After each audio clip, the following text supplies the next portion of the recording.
Hello everyone, welcome back to ambition study centres online class. Carbon and its compound, ये lesson में हमने अभी तक के कंप्लीटली 90% आपका जो सिलेबस है इस लेसन का ये हमने कवर कर लिया। 90% पोर्शन हमने यहाँ पे अभी तक के पढ़ लिए। हमने देखे कि केमिकल प्रॉपर्टीज जो है कार्बन की, वो आज हमें देखना है यहाँ पे chemical properties of carbon compound. Before that हमने कैसे कार्बन कंपाउंड्स फॉर्म करता है और साथ ही साथ में किस तरीके से वो स्ट्रक्चरल उनका देन उसके IUPAC नॉमेनक्लेचर, उसका होमोलॉगस सीरीज कार्बन कंपाउंड का, ये सारी चीज़ें हमने अभी तक के पढ़े हैं। तो आज हम पढ़ने वाले हैं दोस्तों chemical and physical properties of carbon compound. अब chemical properties of carbon compound में देखो, जनरली हमें देखना है कि कार्बन कंपाउंड जो है, लाइक कार्बन की अगर हम बात करेंगे तो वो कंबशन रिएक्शन शो करता है। वहाँ पर कुछ सब्सटेंसेस ऐड होके, कुछ एलिमेंट ऐड होके एक नया कंपाउंड फॉर्म करते हैं। समटाइम सब्स्टिट्यूशन रिएक्शन होती है, मतलब कि लाइक तुम्हारा हैलोजन ग्रुप है, chlorine, bromine, iodine, fluorine, then methyl group है, ये सब एज अ सब्स्टिट्यूएंट ऐड हो जाते हैं कार्बन चेन के ऊपर में, मतलब वो कार्बन कंपाउंड में कंबाइन होते हैं। उसके बाद में हमने देखा है कि ऑक्सीडेशन होता है। ऑक्सीडेशन का मीनिंग क्या है? ऑक्सीजन का एडिंग हो जाना या फिर हाइड्रोजन का रिमूवल हो जाना। एक तो हाइड्रोजन रिमूव होगा कार्बन कंपाउंड में से, या फिर ऑक्सीजन का एडिशन होना, उसे बोला जाता है ऑक्सीडेशन रिएक्शन। इस प्रकार से हमें कुछ केमिकल प्रॉपर्टीज में रिएक्शंस पढ़ना है for the carbon compound in the standard 10th। Okay, उसके बाद में केमिकल प्रॉपर्टीज समझने से आपको ये समझ में आता है कि जो रिएक्टिविटी होती है कार्बन कंपाउंड्स की वो कैसी होती है। लाइक अगर हम बात करेंगे हाइड्रोकार्बन्स की तो वो ज़्यादा रिएक्टिव नहीं होते और वो स्टेबल रहते हैं नेचर में। लेकिन वही अगर उसमें कोई हेटेरो एटम आ जाता है, मतलब कि डिफरेंट एटम अगर उसमें कंबाइन हो जाता है, लाइक ऑक्सीजन, नाइट्रोजन, सल्फर, तो इन केसेस में क्या होता है कि वो जो कार्बन है वो ज़्यादा रिएक्टिव हो जाता है और वो रिएक्ट करता है उस पर्टिकुलर हेटेरो एटम के प्रेजेंस में, और वो वहाँ पर एक नया प्रोडक्ट फॉर्म करता है। समझ में आ रहा है? चलो, तो अभी हम देखते हैं कि पहली रिएक्शन है हमारी कॉम्बिनेशन रिएक्शन, जो कंबशन जो है, सॉरी कॉम्बिनेशन नहीं, कंबशन रिएक्शन, जो कि आपको दी हुई है आपके पेज नंबर 69 पे। अब ये कंबशन ये वर्ड का ही मीनिंग क्या होता है? कंबशन ये वर्ड का मीनिंग होता है स्टूडेंट बर्निंग, जलना, है ना। कंबशन ये वर्ड का मीनिंग क्या होता है? बर्निंग, है ना, किसी भी चीज को जलाना। ठीक है, तो अब यहाँ पर हम कार्बन कंपाउंड की बात कर रहे हैं, है ना, यहाँ पर हम कार्बन कंपाउंड की बात कर रहे हैं। तो क्या होगा? एक ऐसी प्रोसेस, ध्यान दो, एक ऐसी प्रोसेस जहाँ पर कार्बन या कार्बन कंपाउंड्स बर्न हो गए in presence of air that is oxygen to give carbon dioxide, heat, light, okay, heat, light and carbon dioxide वहां पर वो क्या करेंगे? फॉर्म करेंगे। समझ में आ रहा? जब वो, और वाटर भी फॉर्म होता है वहां पे, और क्या फॉर्म होगा? वाटर मीन्स ऐसे सब्सटेंसेस जो एयर के प्रेजेंस में बर्न होते हैं, the substances which are burn in the presence of air which gives us carbon dioxide, heat, light, water as a product. This reaction or this process is known as combustion reaction or combustion process. समझ में आ रहा? मतलब कि हमें अगर short में लिखना है तो क्या लिखना पड़ेगा? Carbon compound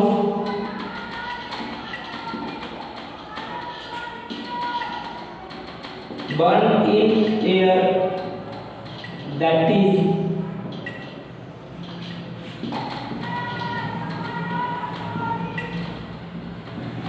in presence of oxygen to give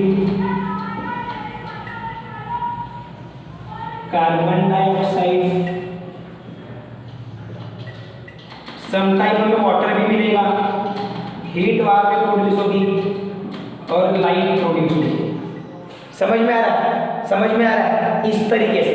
ठीक है, अब ये हो गई आपकी डेफिनेशन। अब कुछ रिएक्शन देखते हैं। लाइक हम अगर बात करेंगे सबसे पहले कार्बन की, जो कि रिएक्ट हो रहा है ऑक्सीजन के साथ में। हम पहले बात करेंगे कार्बन की जो कि रिएक्ट हो रहा है ऑक्सीजन के साथ में। तो ये क्या तैयार करेगा, देखो carbon dioxide plus heat plus light. Light मतलब यहाँ पर जिस तरीके से वो जलेगा तो वहाँ पर फ्लेम जो तैयार होगी उसे बोला जाएगा वहाँ पे लाइट। ठीक है ना। हाँ, उसके बाद में टेम्परेचर हाई हो जाएगा तो हीट भी प्रोड्यूस होंगे वहाँ पे। साथ ही साथ में CO2 कार्बन डाइऑक्साइड गैस मिल रही। ठीक है, उसके बाद में हम लेते हैं और दूसरा एग्जाम्पल हम करते हैं अभी, जो आपकी बायोगैस है, जिसमें बायोगैस में यूज होता है मीथेन गैस, CH4 गैस। वो भी क्या होती है, बर्न होती है, तो कंबशन रिएक्शन शो करती है वो। ठीक है, तो यहाँ पर हम लेंगे उसका भी example, like CH4 plus O2, CH4 plus O2। समझ में आ रहा है, ऑक्सीजन। तो यहाँ पर देखो, यहाँ पे क्या क्या प्रोड्यूस होगा बोल रहे हैं हमने, कार्बन डाइऑक्साइड प्रोड्यूस होगा, हाइड्रोजन है तो वाटर भी प्रोड्यूस होने के चांसेस है, साथ ही साथ में प्रोड्यूस होगा हीट और लाइट। देखो यहाँ पे अभी CO2 प्रोड्यूस हो रहा है, H2O प्रोड्यूस हो रहा है, हीट प्रोड्यूस हो रहा है और लाइट प्रोड्यूस हो रहा है। अब ये जो रिएक्शन है ये बैलेंस है या नहीं, ये हमें चेक करना काफी जरूरी हो जाता है। देखो कार्बन का लेफ्ट हैंड साइड में single atom, right hand side में भी कार्बन के एक ही एटम है। तो चलो ये कार्बन बैलेंस हो गया। अब आते हैं हाइड्रोजन के ऊपर में। हाइड्रोजन के यहाँ पे 4 एटम है, लेकिन यहाँ पर हम देखेंगे तो ओनली 2 एटम दिख रहे हैं। मतलब हमें क्या करना पड़ेगा, राइट हैंड साइड में जो है हाइड्रोजन के एटम्स को बैलेंस करना पड़ेगा। तो हम उसको H4 को तो लिख नहीं सकते, तो हम क्या लिखेंगे उसे 2H2O। समझ में आ रही है कैसे करते हैं अपन balance in the chemical equation में। आपने अच्छे से वो स्टेप्स को पढ़ा है और उसकी जिन्होंने प्रैक्टिस करी है अच्छे से, उन लोगों को बैलेंसिंग जमेगी अच्छे से। ठीक है, और कोई भी इक्वेशन को बैलेंस करना काफी महत्वपूर्ण होता है, ये चीज को ध्यान में रखना हमेशा। ठीक है, चलो ये 2H2O हो गया यहाँ पे, है ना। उसके बाद में अब देखो हाइड्रोजन भी बैलेंस हो गया। अब बात आ जाती है ऑक्सीजन के ऊपर में। लेफ्ट हैंड साइड में मतलब कि रिएक्टेंट साइड में अगर हम देखेंगे तो ऑक्सीजन के है 2 ही एटम, लेकिन वही अगर हम बात करते हैं राइट हैंड साइड की तो कार्बन डाइऑक्साइड में 2 एटम है ऑक्सीजन के, और वाटर में भी अभी ये 2 बैलेंस करने के बाद 2 ऑक्सीजन बन गए, बराबर है। तो कुल मिलाकर यहाँ पर बन गए 4, और लेफ्ट हैंड साइड में मतलब कि रिएक्टेंट साइड में 2। तो यहाँ पर बैलेंस करने के लिए हमें क्या करना पड़ेगा, ये जो लेफ्ट हैंड साइड मतलब कि रिएक्टेंट साइड का जो ऑक्सीजन है उसको बैलेंस करना पड़ेगा बाय मल्टीप्लाइंग द 2। अब ये बन गया बैलेंस केमिकल इक्वेशन। इसके बीच में हो क्या रहा है, कंबशन, मतलब बर्निंग हो रही है, इसीलिए वहां पे कार्बन डाइऑक्साइड प्रोड्यूस हो रहा, वाटर प्रोड्यूस हो रहा, हीट प्रोड्यूस हो रही है, साथ ही साथ में लाइट भी प्रोड्यूस हो रहा है। और CH4 एक सैचुरेटेड हाइड्रोकार्बन है। CH4 क्या है, एक सैचुरेटेड हाइड्रोकार्बन है। ठीक है, उसके बाद में हम लेते हैं और एक एग्जांपल जो कि आपके टेक्स्ट बुक में भी दिया हुआ है, CH3 CH2OH, इसका नाम क्या है, इथेनॉल। OH आने के कारण और दो कार्बन है तो इथ, और फिर OH आने के कारण ऑल, मतलब कि इथेनॉल। समझ में आ रहा। अब ये जो इथेनॉल है ये भी क्या होगा, बर्न होगा ऑक्सीजन के साथ में। देखो मैं पहले ही बैलेंस नहीं कर रहा हूँ रिएक्शन को, मैं पहले ही बैलेंस नहीं कर रहा हूँ रिएक्शन को। पहले हम क्या करेंगे, पहले हम करेंगे उसका रिएक्शन का प्रोडक्ट बना देंगे। क्या क्या मिलता है प्रोडक्ट में, carbon dioxide plus water plus heat plus light. क्या क्या मिलता है बोले हमने, carbon dioxide plus water plus heat plus light. ठीक है ना, समझ में आ रहा है। चलो अब आगे में देखो, यहाँ पे अभी बैलेंसिंग देखना पड़ेगा हमें। एक चीज ध्यान में रखना, ये पूरा का पूरा कंपाउंड एक ही है। एक चीज ध्यान में रखना, ये पूरा का पूरा कंपाउंड एक ही है, इसमें बॉन्डिंग है, मतलब ये एक ही कंपाउंड है, इसको सेपरेटली हम नहीं कर सकते, वो चीज ध्यान में रखना कभी भी। ठीक है।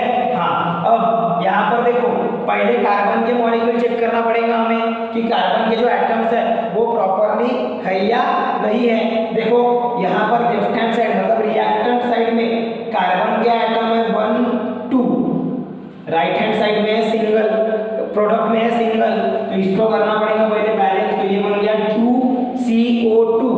अब हाइड्रोजन के ऊपर में आओ, अब किस पे आना है आपको, हाइड्रोजन का देखना है।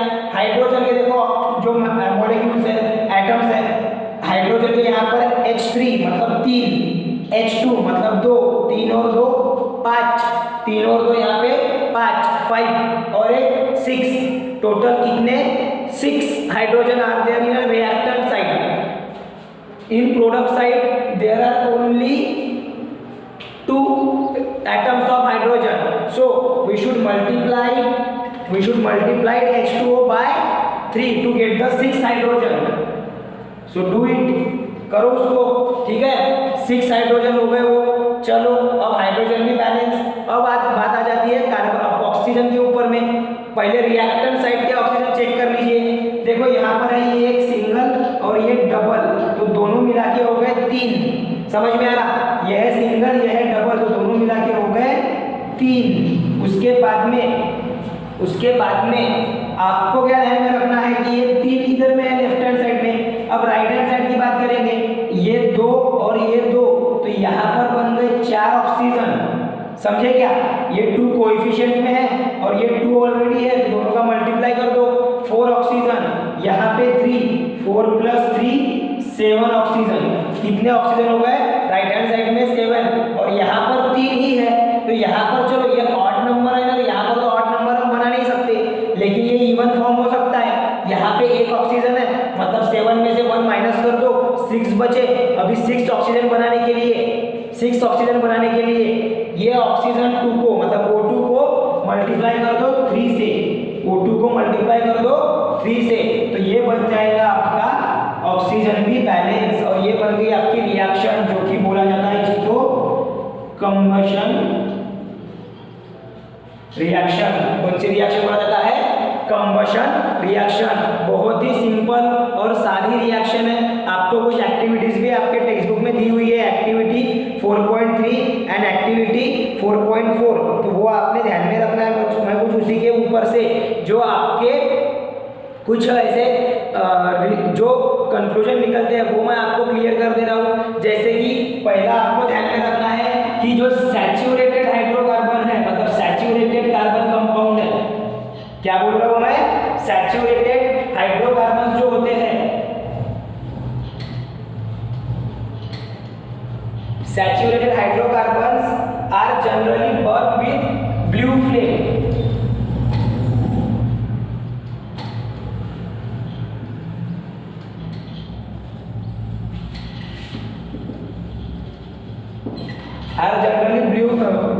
Burn with clean blue flame. अब ये क्या मीनिंग होता है, देखो सबसे बड़ी चीज पहले सैचुरेटेड और अनसैचुरेटेड क्या है। सैचुरेटेड हाइड्रोकार्बन मीन जिसमें सिंगल बॉन्ड होता है कार्बन कार्बन के बीच में, तो वो जल्दी से ब्रेक होके वो कंप्लीटली बर्न होता है वहां पे कार्बन जो है, कार्बन के जो एटम्स है हाइड्रोकार्बन जो है वो कंप्लीटली बर्न होते हैं। तो वहां पर जब वो कंबशन होते रहता, तो हम जब एक्सपेरिमेंट के दौरान एक्टिविटी देखते हैं तो वहां पे आपको समझ में आता है कि उसका जो बर्निंग है वो कैसे रहता, क्लीन रहता, मतलब कि जो फ्लेम वहां पे तैयार होती है वो ब्लू कलर की दिखती है हमें और वो क्लीन दिखती है। इसीलिए हमने ये बोले कि जो सैचुरेटेड हाइड्रोकार्बन्स है, जो सैचुरेटेड हाइड्रोकार्बन्स है ये जनरली ब्लू फ्लेम के साथ में बर्न होते हैं।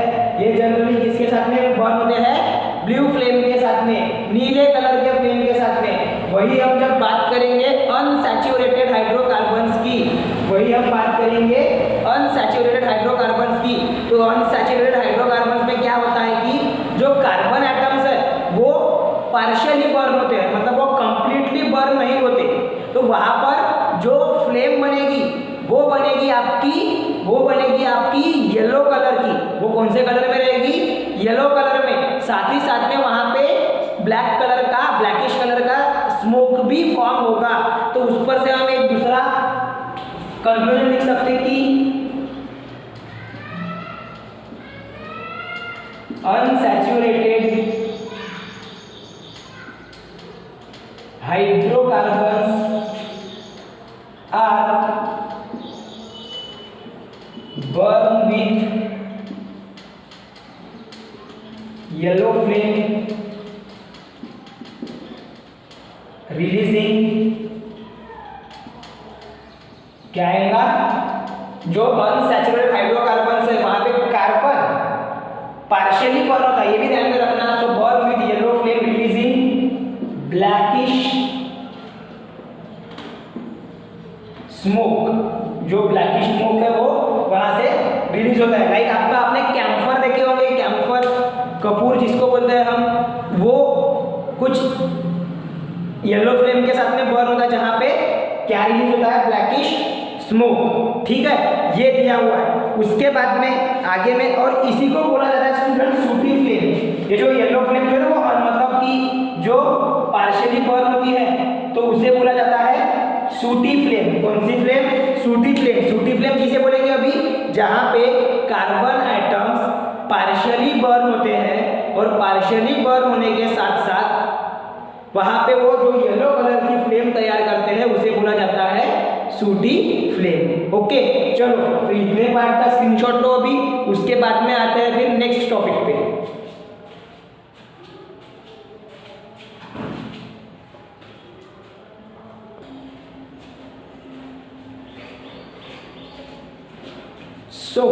अभी आपको कंबशन समझ में आ ही गया होगा, उसका कॉन्सेप्ट भी आपको क्लियर हो गया। आपने क्या करना है, जो आपके टेक्स्ट बुक में कोल एंड पेट्रोलियम का फॉर्मेशन दिया हुआ है वो आपने अच्छे से प्रॉपरली उसको पढ़ लेना है, आपको क्लियर भी हो जाएगा। क्योंकि वेरियस बायोलॉजिकल और जियोलॉजिकल जो प्रोसेसेस होती है हमारे नेचर में, एटमॉस्फेयर में, वहाँ से वो कोल एंड पेट्रोलियम हमें मिलता है।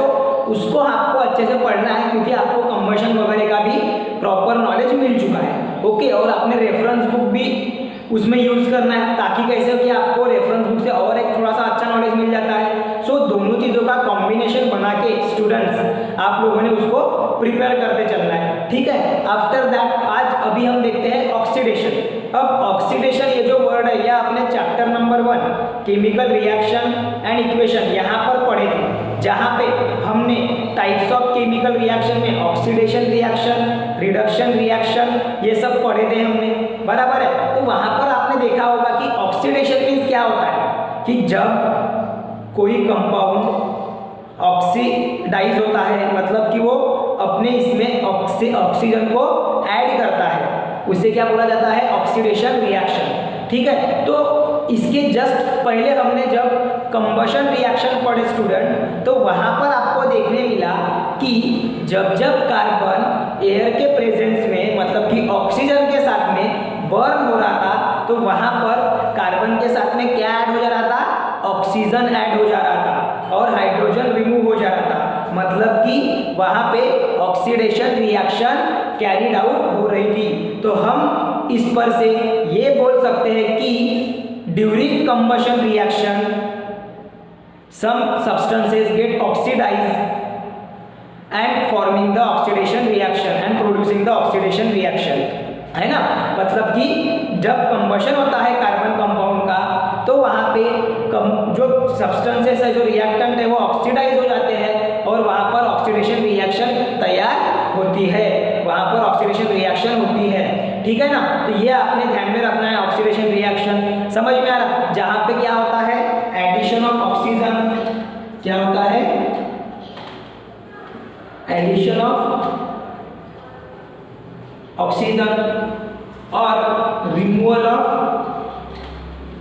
हाइड्रोजन, एडिशन ऑफ ऑक्सीजन और रिमूवल ऑफ हाइड्रोजन। ठीक है ना, तो ऐसे केसेस में क्या होता है कि ऑक्सीडेशन रिएक्शन होती है। आफ्टर दैट ऑक्सीडेशन रिएक्शन होने के लिए सम टाइम ऑक्सीजन की भी जरूरत पड़ती है, क्योंकि कोई कोई कंपाउंड में ऑक्सीजन एयर के प्रेजेंस में, कुछ जो कंपाउंड्स है वो एयर के प्रेजेंस में बर्न नहीं होते, तो वहाँ पर आपको ऑक्सीजन की ज़रूरत होती है। तो ऐसे मौके पे कुछ ऑक्सीडाइजिंग एजेंट जिसको हम ऑक्सीडेंट भी बोलते हैं, वो वहाँ पर अपना काम शुरू करते हैं।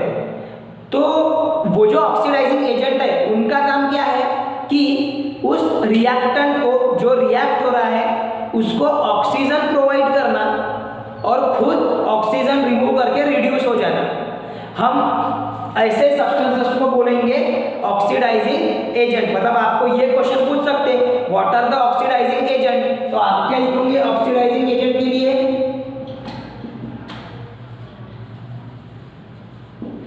आप क्या लिखोगे ऑक्सीडाइजिंग एजेंट के लिए? substances which available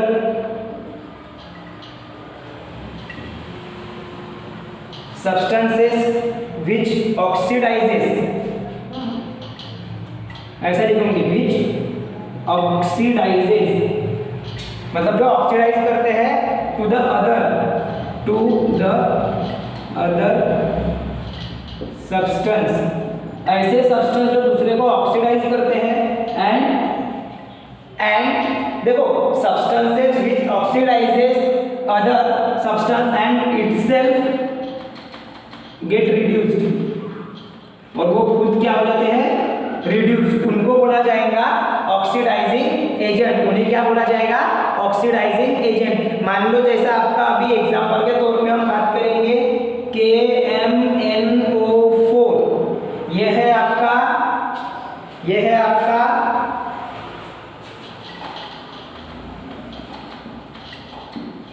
KMNO4 potassium permanganate, उसके बाद में K2CrO7, ठीक है, K2Cr2O7 लिख लो, पोटेशियम डाइक्रोमेट।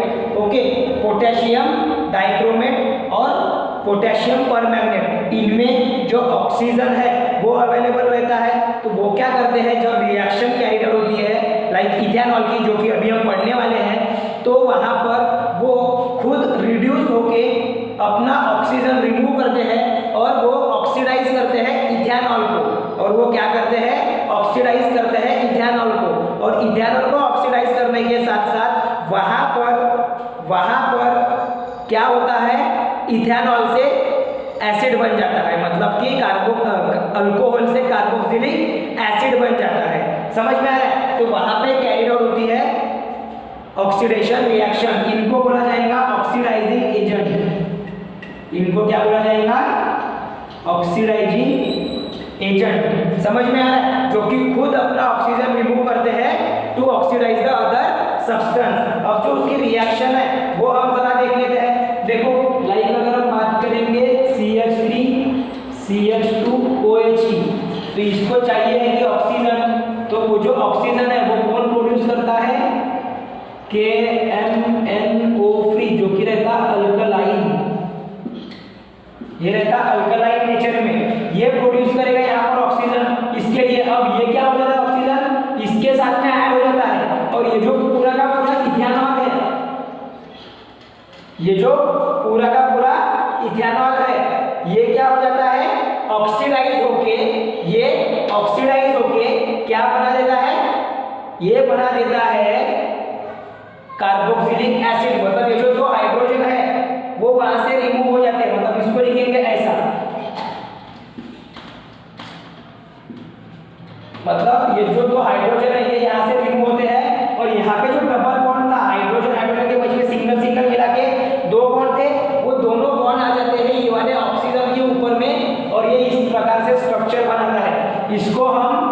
इसी को हम ऐसा भी लिख सकते हैं CH3COOH, उसको हम ऐसा भी लिख सकते हैं, एसिडिक एसिड नहीं क्या, CH3COOH एसिडिक एसिड, या फिर दूसरा नाम क्या है इसका इथेनोइक एसिड। क्या है इथेनोइक एसिड लिखो, और इसमें लिख दो एसिडिक एसिड ऐसे। तो यहाँ पर क्या हुआ, ये रिएक्शन में एक्चुअली क्या हुआ, ये जो आपका ऑक्सीडाइजिंग एजेंट है KMNO4, ये जो आपका KMNO4 ऑक्सीडाइजिंग एजेंट है, इसने क्या किया अपने पास में जो उसके पास में जो ऑक्सीजन था वो अवेलेबल कराया, इस रिएक्शन में रिएक्ट ये जो ऑक्सीजन है वो फिर क्या हो गया, वो जो ऑक्सीजन है ये ऑक्सीडाइज हो गया, ये हाइड्रोजन को रिमूव करके और वहां पर उसने इथेनॉल से बना दिया इथेनोइक एसिड। मतलब ये जो रिएक्शन है ये कौन सी रिएक्शन है, ऑक्सीडेशन। कौन सी रिएक्शन है, ऑक्सीडेशन रिएक्शन। समझ में आ रहा है, इस तरीके से होता है ऑक्सीडेशन रिएक्शन। आपने यहाँ पर ऑक्सीडाइजिंग एजेंट क्या होता है वो ध्यान में रखना है, वो कौन से हैं वो ध्यान में रखना है। ऑक्सीडेशन मींस क्या होता है, इतना पार्ट में ध्यान में रखो कॉन्सेप्ट वाइज, और एक दो रिएक्शन आपने याद रख लेना है। जब कंबशन होता है तब भी वहां पे ऑक्सीडेशन होता है, समझ में आ रहा है, ऐसे, ठीक है ना। तो इस तरीके से, ठीक है। अभी इतने पार्ट का स्क्रीनशॉट लो, फिर देखते हैं एडिशन रिएक्शन क्या होती है।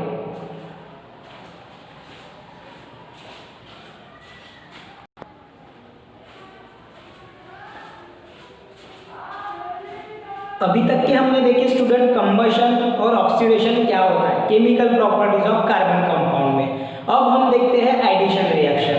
एडिशन रिएक्शन पढ़ने से पहले उसका मीनिंग क्लियर करना काफी जरूरी है। एडिशन रिएक्शन में क्या होगा, आपने अभी कार्बन की जब हम बात करते हैं कार्बन कंपाउंड्स की, तो वहां पर जनरली आपने देखा है कि अल्केन, अल्कीन और अल्काइन, मतलब कि सैचुरेटेड एंड अनसैचुरेटेड, ऐसे दो हाइड्रोकार्बन देखे। तो एडिशन रिएक्शन जब होती है तो वो जनरली शो करते हैं unsaturated hydrocarbon.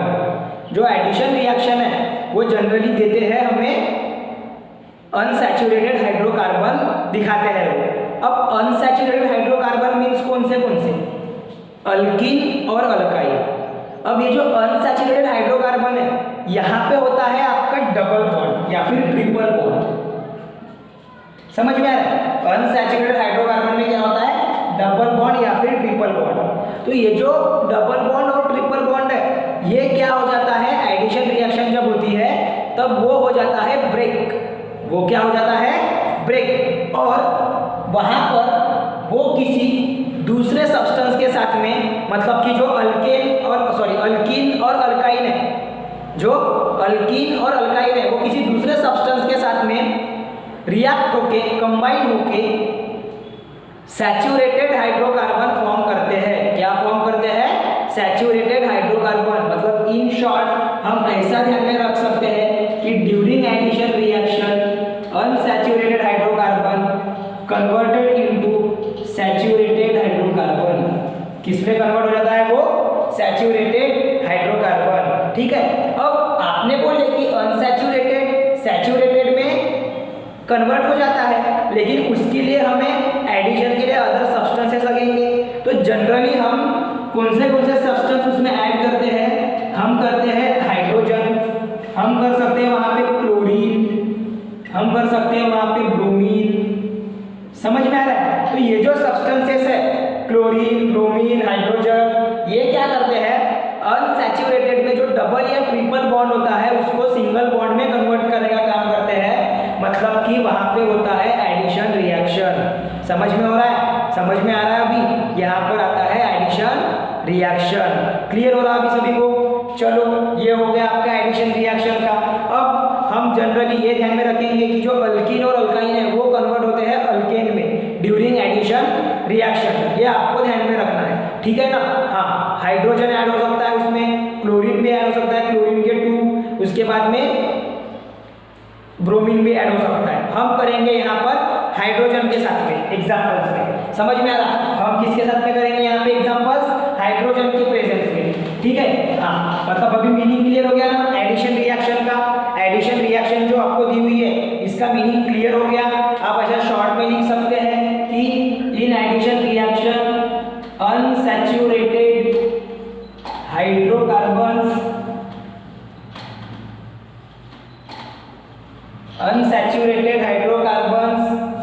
are combined with another substance unsaturated hydrocarbons are combined with another substance in presence of catalyst। ये ध्यान में रखना, मतलब रिएक्शन का रेट फास्ट करने के लिए, रिएक्शन का रेट फास्ट करने के लिए इन प्रेजेंस ऑफ कैटालिस्ट, कैटालिस्ट कौन से रहेंगे, निकेल और पैलेडियम। समझ में आ रहा है? हाँ, तो ये जो दो आपके कैटालिस्ट है इनके प्रेजेंस में गिव सैचुरेटेड हाइड्रोकार्बन, वो क्या देंगे आपको, सैचुरेटेड हाइड्रोकार्बन, मतलब unsaturated hydrocarbon are combined with another substance in presence of catalyst like nickel and palladium gives saturated hydrocarbon. समझ में आ रहा? देन लिखेंगे हम अल्कीन्स एंड अल्काइन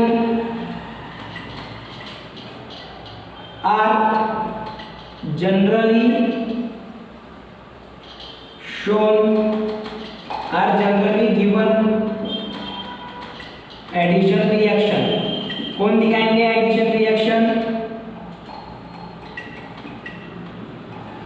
कौन परफॉर्म करेंगे addition reaction, alkene and alkyne are generally shown addition reaction. Catalyst कौन से यूज करना है हमें, निकेल एंड पैलेडियम। हमें कैटालिस्ट कौन से यूज करना है, निकेल एंड पैलेडियम। तो अभी हम यहाँ पर जो एग्जांपल है वो करके देखेंगे एकदम सिंपलेस्ट अल्कीन का। किसका एग्जांपल देखेंगे, सिंपलेस्ट अल्कीन का, लाइक आपका इथीन, जो कि एक सिंपलेस्ट अल्कीन है। Ethene when react with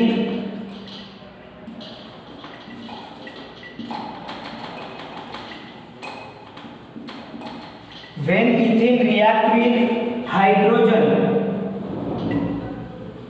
when ethene react with hydrogen, then it forms saturated ethane। वो क्या फॉर्म करता है, सैचुरेटेड कंपाउंड, जो कि रहेगा आपका इथेन। क्या रहेगा, इथेन। समझ में आ रहा है? चलो तो उसकी रिएक्शन देखो अभी कैसे होंगी, उसकी रिएक्शन देखो कैसे होंगी। पहले हम लिख लेंगे इथीन का formula CH2 double bond CH2 ethene, ये ऐड हो जाएगा 2 एटम्स ऑफ हाइड्रोजन। किसके प्रेजेंस में रहेगा, लेकिन वो निकेल कैटालिस्ट के प्रेजेंस में। किसके प्रेजेंस में रहेगा, निकेल कैटालिस्ट। वो भी लिखेंगे हम, वो शो करना जरूरी है। ये जो कैटालिस्ट है ना, ये ऐसे एरो पे शो करना जरूरी है, ठीक है, ताकि आपको पता रहे कि वहां पर रिएक्शन का जो रेट है वो फास्टर करने का काम कौन कर रहा है, निकेल, ये कैटालिस्ट काम कर रहा है। अब यहाँ पर देखो ये जो डबल बॉन्ड है ना, ये कन्वर्ट हो जाएगा सिंगल बॉन्ड में, और एक हाइड्रोजन दोनों CH2 में क्या हो जाएंगे, ऐड हो जाएंगे। मतलब कि आपका जो प्रोडक्ट है वो कुछ इस तरीके से बनेगा, CH3 bond CH3 bond CH3। इसको हम स्ट्रक्चर के फॉर्म में भी लिख सकते हैं।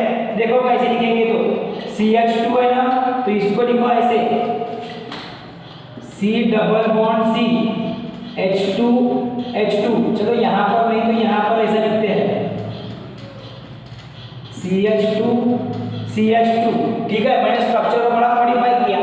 अब हाइड्रोजन के दो है तो वो भी हाइड्रोजन पता है ना, ऐसा भी लिख सकते करके निकेल कैटालिस्ट। अब क्या होगा, एक हाइड्रोजन, ये देखो मैं दूसरे पेज से शो कर रहा, एक हाइड्रोजन ये वाले कार्बन पे, दूसरा हाइड्रोजन ये वाले कार्बन पे। समझ में आ रहा? तो इसका क्या बनेगा फिर, C bond H3 single bond break. Bond क्या हो जाएगा, ब्रेक। समझ में आ रहा है क्या, वो ध्यान में रखना पड़ेगा, बॉन्ड हो जाएगा ब्रेक, क्योंकि ये हाइड्रोजन उसको रिड्यूस कर रहा ना। उसके बाद में बॉन्ड CH3, इस तरीके से उसका स्ट्रक्चर बनेगा इस एडिशन रिएक्शन का।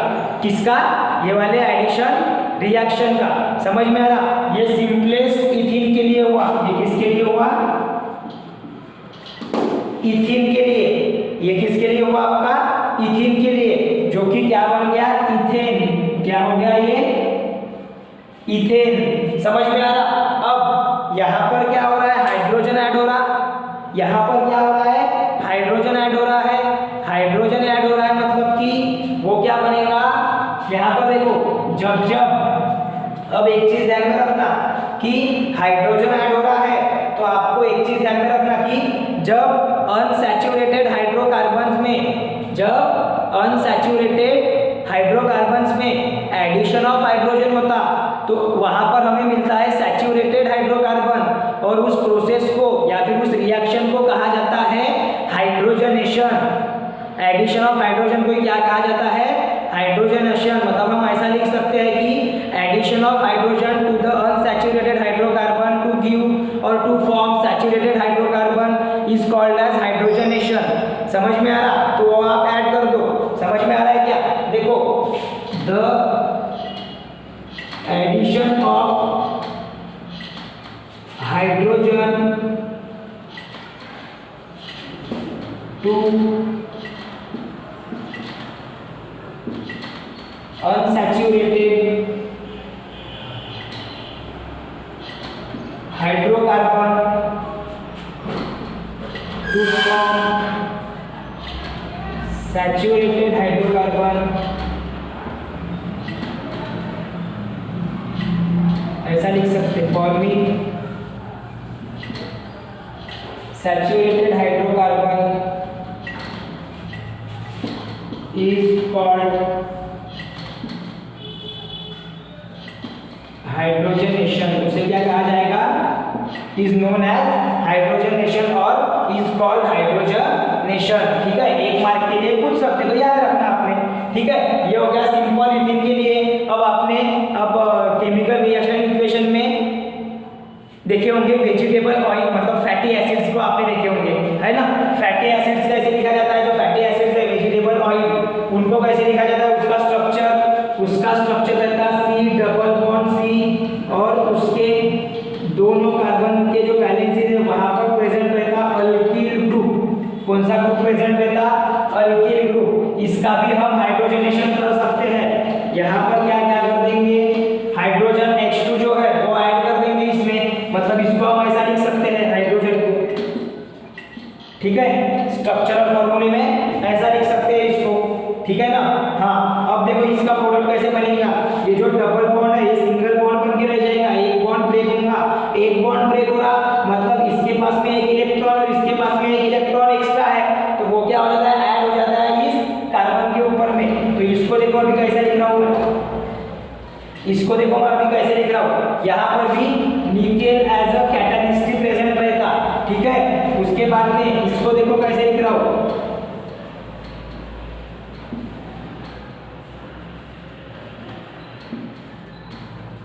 क्या हो गया? यहाँ पे सब कुछ सेम, बस जो हाइड्रोजन है वो ऐड हो गए और सिंगल बॉन्ड ब्रेक होके डबल बॉन्ड ब्रेक होके सिंगल बॉन्ड बन गया। ये क्या हो गया? डबल बॉन्ड ब्रेक होके सिंगल बॉन्ड बन गया। इसके मतलब इसका जो सबका मतलब है इसमें ये होता है कि ऐसी प्रॉपर्टी जहाँ पर अगर हम हाइड्रोजन, क्लोरीन या ब्रोमीन को ऐड करते हैं किसी अनसैचुरेटेड हाइड्रोकार्बन में, तो वो उसका सिंगल डबल बॉन्ड जो है वो ब्रेक करके उसको बना डालेगा सिंगल बॉन्ड। मतलब कि अनसैचुरेटेड हाइड्रोकार्बन, मतलब कि अनसैचुरेटेड हाइड्रोकार्बन्स कन्वर्ट हो जाएंगे सैचुरेटेड हाइड्रोकार्बन्स में, और उसे बोला जाएगा फिर एडिशन रिएक्शन। उस रिएक्शन को क्या बोला जाएगा? Addition reaction. इसका आप नेमिंग कर सकते हो। ठीक है ना। वेजिटेबल ऑयल अनसैचुरेटेड, और ये रहेगा आपका सैचुरेटेड। ये क्या रहेगा? वेजिटेबल ऑयल सैचुरेटेड फैट रहेगा। ठीक है, तो इस तरीके से आपको एडिशन रिएक्शन भी प्रैक्टिस करते रहना है। ठीक है, कोई डाउट है किसी को? पक्का। उसके बाद में कुछ जो अच्छे बच्चे हैं वो रेफरेंस बुक भी यूज करेंगे ताकि अपने को और नॉलेज मिले और अपने कॉन्सेप्ट क्लियर हो। लिखने के लिए आपको आया तो आप इतना लिख सकते हो, जहाँ पर आपको क्वेश्चंस पूछा जाएगा कि एडिशन रिएक्शन क्या होती है। हो सकता है कि उसमें हाइड्रोजनेशन भी पूछ सकते हैं, उसकी डेफिनेशन आपको लिखनी होगी, और एक दो रिएक्शन आपको पूछ सकते हैं, तो वो आपको लिखना पड़ेगा। कॉन्सेप्ट ध्यान में रखो, जरूरी नहीं है कि इथीन लिया मैंने तो इथीन ही आएगा, प्रोपीन भी आ सकता, उसमें हाइड्रोजन ऐड हो गया मतलब कि जो डबल बॉन्ड रहेगा प्रोपीन में वो ब्रेक होके हो जाएगा वहां पे सिंगल बॉन्ड और वो प्रोपेन बन जाएगा। समझ में आ रहा है क्या? ऐसे ऐसे आपने माइंड को आपने तैयार करना है कि ये कॉन्सेप्ट है अपना, ना कि जैसे कि वैसे रिएक्शन रखना है, वो कॉन्सेप्ट है। अपने को क्या सीखना है यहाँ पे? कॉन्सेप्ट क्या है उसके पीछे का, क्या तर्क है, लॉजिक क्या लगाना है वहां पे, समझ में आ रहा है ना। बस वो क्लियर हो गया तो फिर आपको सारे रिएक्शंस और जो उसके एग्जांपल्स है वो क्लियर होते चलेंगे। ओके, चलो इसका स्क्रीनशॉट ले लो स्टूडेंट्स। अब देखते हैं हमारा जो लास्ट केमिकल रिएक्शन है आज की, जो है अपनी सब्स्टिट्यूशन रिएक्शन। सब्स्टिट्यूट, ये वर्ड का मीनिंग से ही आपको पता चल जाओगे कि वहां पे हाइड्रोजन सब्स्टिट्यूट होगा, है ना। हाइड्रोकार्बन में से क्या सब्स्टिट्यूट होगा, हाइड्रोजन सब्स्टिट्यूट होगा, उसको बोला जाता है सब्स्टिट्यूशन रिएक्शन। चलो ठीक है, वो भी पढ़ते हैं, पहले इसका स्क्रीनशॉट ले लो तो मैं फिर आपको वो भी बता देता हूँ।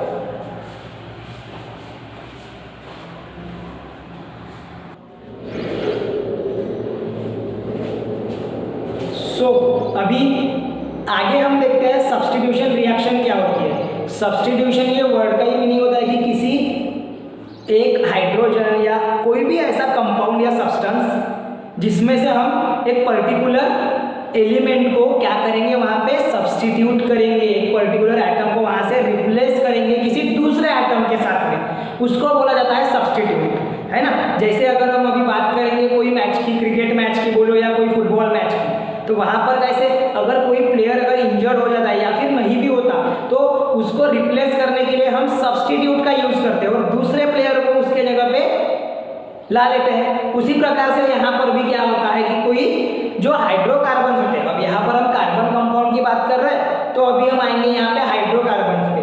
तो जनरली क्या होता है कि जो हाइड्रोकार्बन है, खासकर सैचुरेटेड हाइड्रोकार्बन जिनमें सिंगल सिंगल बॉन्ड होता है कार्बन कार्बन के बीच में, वो अनरिएक्टिव रहते हैं और वो अपना स्टेबल फॉर्म शो करते हैं, वो ज़्यादा रिएक्टिव नहीं होते, मतलब वो रिएक्शन शो नहीं करते ज़्यादा।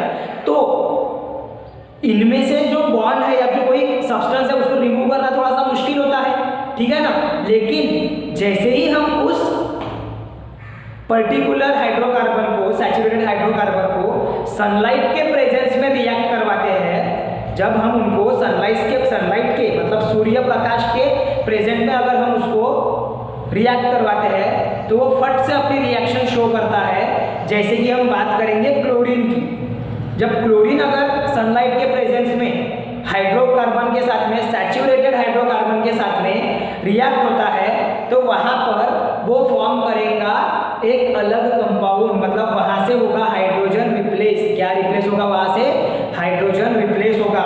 मतलब कि जो आपकी सब्स्टिट्यूशन रिएक्शन है उसमें क्या बोला जाएगा कि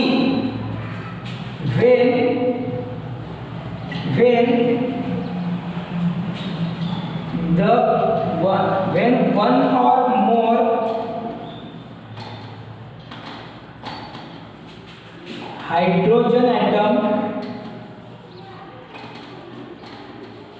when one or more hydrogen atoms are replaced by other atom like chlorine, हम यहाँ पर क्लोरीन की बात करेंगे, like chlorine, when one or more hydrogen atoms are replaced by other atoms like chlorine, then chlorine from saturated hydrocarbon, ये लिखना जरूरी है कि जब सैचुरेटेड हाइड्रोकार्बन में से, ये लिखना जरूरी है, जब सैचुरेटेड हाइड्रोकार्बन में से वन और मोर हाइड्रोजन एटम रिप्लेस किए जाते हैं किसी अदर एटम के साथ में like chlorine, so the reaction is called as, the reaction is known as substitution reaction. उस रिएक्शन को क्या बोला जाएगा, सब्स्टिट्यूशन रिएक्शन, उसे बोला जाएगा सब्स्टिट्यूशन रिएक्शन। समझ में आ रहा है। हाँ, जनरली जो अनसैचुरेटेड हाइड्रोकार्बन है वो ही सब्स्टिट्यूशन रिएक्शन शो करते हैं। लाइक अगर अभी हम बात कर रहे हैं यहाँ पे सबसे सिंपल सैचुरेटेड हाइड्रोकार्बन की, सबसे सिंपल, समझ में आ रहा है, सबसे सिंपल सैचुरेटेड हाइड्रोकार्बन है आपका CH4 जो कि है मीथेन। अब मीथेन को हम क्या कर रहे हैं, सब्स्टिट्यूट, इस पर क्या कर रहे हैं, सब्स्टिट्यूशन रिएक्शन लगा रहे हैं बाय रिप्लेसिंग वन और मोर हाइड्रोजन। तो देखो मैं एक एक करके इसके सब्स्टिट्यूशन रिएक्शन बता रहा हूँ। सबसे पहले CH4 रिएक्ट होगा Cl2 के साथ में। सबसे पहले CH4 रिएक्ट होगा Cl2 के साथ में, किसके प्रेजेंस में? सनलाइट के प्रेजेंस में। किसके प्रेजेंस में बोला मैंने? सनलाइट के प्रेजेंस में। वो ध्यान में रखना पड़ेगा, ठीक है ना, वो ध्यान में रखना पड़ेगा कि सनलाइट के प्रेजेंस में ये रिएक्शन होगी।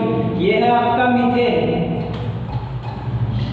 जहां पे क्या हो रहा है कि जो CH4 है, जो CH4 है, ये देखो यहाँ पे, ये जो CH4 है, ये क्या हो रहा है?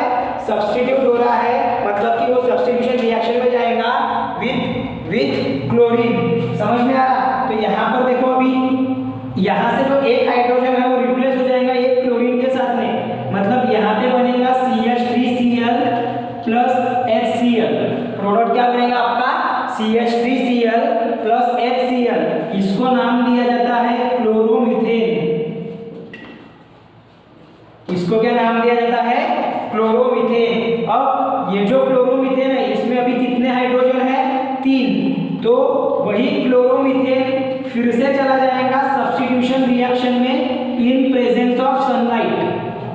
ये जो क्लोरोमीथेन है, ये जो क्लोरोमीथेन है, यहाँ पे भी 3 हाइड्रोजन है। इसका स्ट्रक्चर भी ड्रॉ कर सकते हो कुछ इस तरीके से। और ये अगर रिएक्ट होगा Cl के साथ में, तो वो जो एक Cl है वो ये हाइड्रोजन को रिप्लेस कर देगा, और यहाँ का जो हाइड्रोजन है ये वाले Cl के साथ में चला जाएगा। समझ में आ रहा है? सब्स्टिट्यूट हो जाएंगे, तो ये फॉर्म करेंगे फिर CH2 Cl2 plus HCl। Cl2 क्यों? क्योंकि देखो पहले से एक क्लोरीन था, फिर से एक उसमें ऐड हो जाएगा। यहाँ पे पहले से एक क्लोरीन था, फिर से उसमें एक क्लोरीन ऐड हो जाएगा, तो ये बन जाएगा CH2Cl2। इसको बोला जाता है डाइक्लोरोमीथेन। डाई क्यों? क्योंकि 2 क्लोरीन है। समझ में आ रहा? डाइक्लोरोमीथेन। उसके बाद में third reaction, after that third, जिसमें हम कंसीडर करेंगे एज अ रिएक्टेंट Cl2 को। हम क्या कंसीडर करेंगे एज अ रिएक्टेंट? Cl2 को प्लस CH2Cl2 सनलाइट के प्रेजेंस में फिर से एक हाइड्रोजन रिप्लेस हो जाएगा Cl से, तो ये बच जाएगा CH Cl3 प्लस HCl। इसको बोला जाएगा ट्राइक्लोरोमीथेन। ट्राई क्यों? क्योंकि 3 क्लोरीन एटम है। ट्राइक्लोरो क्यों? क्योंकि 3 क्लोरीन एटम है, इसीलिए ट्राइक्लोरोमीथेन। समझ में आ रहा? अब आते हैं चौथे रिएक्शन के ऊपर में। अब आते हैं चौथे रिएक्शन के ऊपर में, जहां पे क्लोरीन चारों हाइड्रोजन को रिप्लेस कर देता है, तो यहाँ पर बनता है CCl4 प्लस HCl। ऐसे इसको बोला जाता है टेट्रा क्लोरोमीथेन। इसको बोला जाता है टेट्रा क्लोरोमीथेन। समझ में आ रहा है? इस तरीके से होती है ये रिएक्शंस, इस तरीके से होती है ये रिएक्शंस। अब ये हमने मीथेन के लिए लिए, ऐसा आप इथेन के लिए भी ले सकते हो सब्स्टिट्यूशन रिएक्शन। चलो करके देखते हैं इथेन के लिए, मतलब कि C2H6 आपका है इथेन, जो कि सब्स्टिट्यूट होगा फिर से क्लोरीन के साथ में इन प्रेजेंस ऑफ सनलाइट। तो देखो पहली reaction C2H6 plus Cl2 gives इन सनलाइट। क्या देगा वो? H6 है, तो एक हाइड्रोजन रिप्लेस, मतलब C2H5Cl प्लस HCl। तो इसको बोला जाता है क्लोरो इथेन। क्या बोला जाएगा? Chloro ethane. एक हाइड्रोजन रिप्लेस होके 5 बचे और एक Cl आ गया इसमें, ऐसे ध्यान में रखना ये, ठीक है? रिएक्शन नहीं समझी, रिएक्शन नहीं समझी तो आपने कुछ नहीं करने का, इसका स्ट्रक्चर ड्रॉ करो, एक हाइड्रोजन को रिप्लेस करो, वहां पे Cl ऐड करके वो जो हाइड्रोजन है उसको दूसरे Cl के साथ में कंबाइन करा दो, तो यहाँ पर बनेगा C2H5Cl बाद में C2H5Cl प्लस Cl2, समझ में आ रहा है क्या, इन प्रेजेंस ऑफ सनलाइट। ये बनाएगा आपका C2H4Cl प्लस HCl, यहाँ पे आएगा डाइक्लोरो, ये Cl2 डाइक्लोरो इथेन, क्या आएगा, डाइक्लोरो इथेन। ऐसे ही ये बढ़ते बढ़ते जाएगा और एक Cl2 ऐड होते जाएगा और एक Cl उसमें ऐड होगा तो ट्राइक्लोरो इथेन, फिर टेट्राक्लोरो, लेकिन यहाँ पर तो 6 हाइड्रोजन है तो वहां पे बनेगा पेंटाक्लोरो पांचवा और छठवा बनेगा हेक्साक्लोरो, समझ में आ रहा है। ऐसे 6 हाइड्रोजन वहां से रिमूव होने के चांसेस है। सो ऐसे कंपाउंड को बोला जाता है, ऐसे रिएक्शन को बोला जाता है सब्स्टिट्यूशन रिएक्शन। ऐसे रिएक्शन को क्या बोला जाता है, सब्स्टिट्यूशन रिएक्शन। और ऐसे ही वेरियस सब्स्टिट्यूशन रिएक्शन हम करा के उनको बना के नंबर ऑफ बड़े कंपाउंड किसके, तो हाइड्रो अपना कार्बन के तैयार कर सकते हैं, समझ में आ रहा। सिर्फ हाइड्रोजन और कार्बन रहेगा यही जरूरी नहीं है, अलग अलग कार्बन के कंपाउंड भी बनते हैं। तो ये थी हमारी कुछ special chemical properties of carbon compound. अब हम अगले क्लास में देखेंगे 2 स्पेशल कार्बन के जो कंपाउंड्स है उसमें, जैसे इथेनॉल और इथेनोइक एसिड, इनके कुछ फिजिकल प्रॉपर्टीज और केमिकल प्रॉपर्टीज और उनके कुछ यूजेस, समझ में आ रहा है। फिर सोप कैसे तैयार होती है, सैपोनिफिकेशन रिएक्शन क्या होती है, ये सारा हम देखेंगे अगले क्लास में। तब के लिए आपने इतना पूरा पढ़ के रखना है, इनकी पूरी प्रैक्टिस ये मैंने अधूरा छोड़ा है, इसको आप कंप्लीट करोगे घर पे, नाम दोगे उसको बराबर से, 5 कार्बन 5 क्लोरीन रहे तो पेंटाक्लोरो, 6 क्लोरीन रहे तो हेक्साक्लोरो, समझ में आ रहा, इस तरीके से। और प्रैक्टिस चालू अपनी, समझ में आ रहा है। कोई किसी को डाउट है, नो, तो चलो मिलते हैं अभी अगले क्लास में।